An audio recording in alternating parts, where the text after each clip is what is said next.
Hello everyone, welcome to my channel JEE and Olympiad Physics with Anirudh Jain. This is the illustration number 3 of fluid mechanics. Let's get into the problem. So in this problem, it is given that a cylinder of radius r and length L is placed in a container and both sides are filled with immiscible liquids of densities rho1, rho2 and rho3 as shown in figure. Here you can see that this is a cylinder and cylinder of radius r and length L. In this picture I couldn't draw a 3D diagram, so you have to imagine that there is a length L into the plane. All right, now it is both the container is filled with three liquids, and on one side of this cylinder there is a liquid of density rho1. On the other side there are two liquids. Of course you can see that rho3 is greater than rho2. Half of this side is being filled with density rho2 and the other half is filled with liquid of density rho3. All right, now you're supposed to find the relation between these three densities.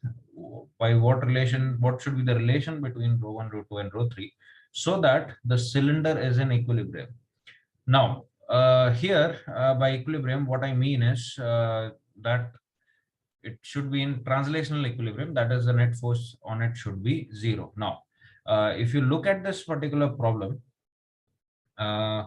you could clearly see that along the vertical there are atmospheric forces and force due to this liquid here, this liquid upward direction. Basically there will be buoyancy due to these liquids, and then there will be normal reaction from the base. We are not interested in the vertical forces because we can clearly see that they'll balance each other out. Now the real deal here is to find the relation between rho1, rho2 and rho3. We have to get an idea on how these liquids are applying forces in the horizontal direction. All right, so let's try to calculate that. Now if you know how to calculate the horizontal force in a surface, see, the idea is that if you have a surface like this, let's say this is some surface, and you're supposed to find the horizontal force, only the horizontal force. I'm not talking about the vertical. Vertical, we have done two problems based on that. So let's say you're supposed to find the horizontal force on this. So all you need to do is, let's say that this is the liquid surface. This is the surface of the liquid. All you need to do is find the projected area on the vertical plane. You're supposed to find the projected area of this particular surface on the vertical plane. It could be some area like this. All right, and let's say the center of area of this particular area is this one, and the depth from the free surface is y. All right, y. So okay, forget about the y. All you need to basically do is find the pressure here. Let's say the pressure here is P, and the force here is F, and the area, the projected area is A. The force would be P into A. Now what is this P? P is the pressure at the center of projected area. Now how do you find the center of the projected area? First of all, you could project the area. That is quite an easy thing. After you project the area, all you need to do is, it's similar to finding the center of mass of that particular area, right? So you're supposed to find the pressure at the center of this, and there'll be gauge pressure as well as atmospheric pressure is involved. Just so that you could write it, P would be equal to, you get an idea, P naught, it would be P naught plus rho g y, where y is the depth of the center. All right, so using this particular concept, let's solve this problem. Now there will be three forces involved here. First one would be the force due to the liquid rho1. Let's call that force F1. Then there will be the force due to liquid rho2. Let's call that force F2. And then there'll be a force due to the liquid of density rho3, and it will be slightly higher, not slightly, actually it will be higher than, larger than, basically larger than F2. Let's call that F3. Now the key idea here is to make, or the key purpose of this problem is to keep this particular cylinder at equilibrium. So F1 has to be equal to F2 plus F3. Now let's individually calculate F1, F2, and F3. So let's first calculate F1. All right. So I've given you the background of the problem, how you're supposed to solve it. And before we solve it, you just have to imagine that there is a length here, all right, into the plane. This is a cylinder, not a sphere. All right. So what would be the projected area of this particular curved surface? Look at this curved surface here. This curved surface. You guessed it right. The projected area would be a rectangle. And the rectangle would have a height of 2r, right? It would have a height of 2r because it's the diameter, and the length would be L. So what is the center of this particular rectangle? This would be the center. And what would be the depth of this particular point? It will be, of course, r. So what the force on this particular surface, the force on this particular projected area will be rho1, sorry, pressure at that particular area, pressure at this point, let's call this pressure P1. So P1 into area. And what is P1 in this case? It is going to be P0 plus, where P0 is of course the atmospheric pressure, P0 plus rho1 g times r multiplied by, what's the area of this projected area? Sorry, what is the projected surface? The area would be 2r times L. All right. So that, my friends, is the force exerted by this particular liquid. All right. Half of the cylinder is in contact with this particular liquid.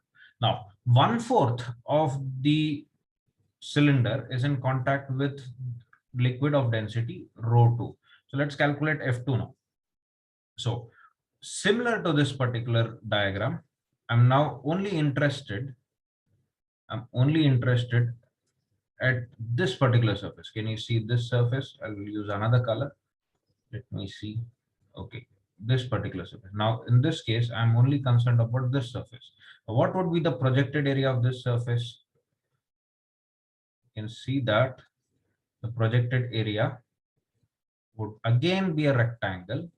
Now, this case, the center of the rectangle would be obviously here, and let's say the pressure there is P2. Now, in this case, what is the dimensions of this rectangle? The dimensions of this rectangle is as follows. The height would be r. As you can see, it is just a quarter of the cylinder, and the length, of course, would be L. All right. So F2, similar to F1, is P2 times, let's call that A1, and P2 times A2. All right. So what would be P2? P2 would be pressure at the center, that is P0 plus rho2 times G into, what is the depth here? This depth is R over 2. All right, half of this, half of R. So R over 2 times the area of this particular surface, projected surface. And what is that? It is R times L. So there you have it. That is force F2. Now, let's calculate F3. Now this is the not quite tricky, but students generally make mistake in this particular part. That would be, let's say, yeah, now let's mark this particular area. So this is the area I'm interested in. Let me use another color. Let's use black here. So this is the surface I'm interested in. And of course, the projected area of this surface would again be a rectangle. Now the height would be R and the length would again be L. But here the pressure at the center won't be that easy to calculate. I mean, it is not so straightforward. It won't just depend on rho3, it would also depend on the value of rho2. All right, that is the key point here.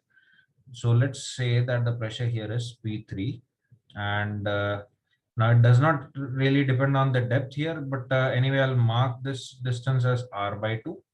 All right, so this right here would be P3 times A3. The force F3 would be P3 times A3, and that would be equal to, what's the pressure at that point? See, the pressure up here, the pressure up here is P0. What's the pressure here? It is P0 plus rho2 G times R. So what would be the pressure down here? The pressure down here is P3. This is what you're supposed to calculate. So P3 would simply be P0 plus rho2gr plus rho3g R/2. All right, so let me write that. P0 plus rho2gr, that's the contribution of liquid rho2, plus the contribution of liquid rho3 would be rho3 into g times the point is in that liquid. So it is at a depth of R/2. So this would be rho g R/2 times, what's the area? Again, it is R times L. So this is F3. Now going back to the original idea of equating the forces, let's just plug these values in. Now when you plug these values in, this is what, again, this is something that I recommend. Don't write the whole equation and cancel things out. Just look at the equation and see if you can directly cancel things out. Now here you can see that you don't have to write RL every time. You could see that that would come out common, and you could easily cancel it. Now about P0, if you look at the LHS has F1 and RHS has the sum of F2 and F3. Now LHS, the P0 is multiplied by a 2 here. Can you see this?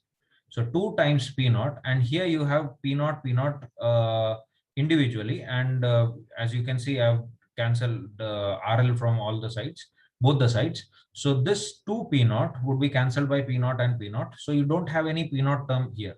Now the only things then remaining, the only terms remaining would be the ones with the densities. So here you multiply the 2 with rho1, and again, so what would you have? You'll have 2 rho1 into, again, you don't really have to write the GR terms. Why? Because these GR terms would get cancelled since you have already cancelled P0. All right, you could take GR common and cancel them out. So LHS only contains what? 2 P1, or sorry, 2 rho1. And in the RHS, the first term F2, you cancelled P0, you don't have RL, you don't have GR. The only thing left out is rho2 by 2 plus. Now, what about the third term? The third term, or sorry, the second term of the RHS, that would be, you won't have P0, you won't have GR, you won't have RL. The things left out would be rho2 plus rho3 by 2. Now, if you simplify this, you'll get the following. You'll get 4 rho1 equals 3 rho2 plus rho3. So that, my friends, is the answer to this problem. I hope you understood this particular concept, and I'll see you in another problem.